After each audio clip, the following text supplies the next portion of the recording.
ગુજરાત ન્યૂઝમાં આપનું સ્વાગત છે। ડભોઈ શાક માર્કેટ વિસ્તાર શાકભાજીના પધારાઓએ પોતાના ખર્ચે સફાઈ કરાવવાની શરૂઆત પણ કરી દેવા સાથે ડભોઈ નગરપાલિકા પાસે સ્વચ્છતા અભિયાનની કામગીરી માટે સહકાર પણ માંગે છે।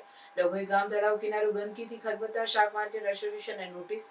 ડભોઈની મધ્યમાં આવેલા ઐતિહાસિક ગામ તળાવના કિનારે સહયોગ શાક માર્કેટ આવેલી છે, જેમાં 200 થી વધુ શાક માર્કેટના પથારા આવેલા છે।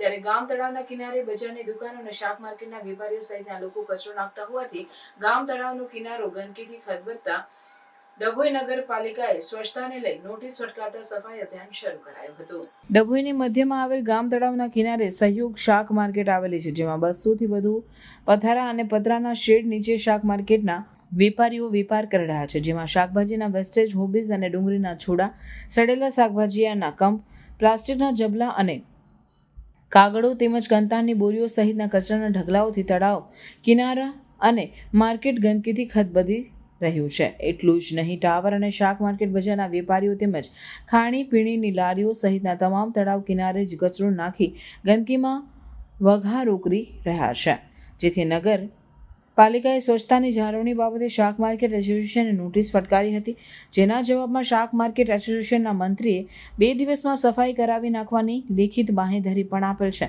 ત્યારે શાકભાજીના પથારાઓએ પોતાનો ખર્ચે સફાઈ કરવાની શરૂઆત પણ કરી દેવા સાથે ડભોઈ નગરપાલિકા પાસે સ્વચ્છતા અભિયાનની કામગીરી માટે સહકાર પણ માંગેલ છે। ત્યારે પાલિકાએ ગામ તળાવની ખદબદતી ગંદકી દૂર કરવા સ્વચ્છતા અભિયાન ચલાવવું જરૂરી બની ગયેલ છે।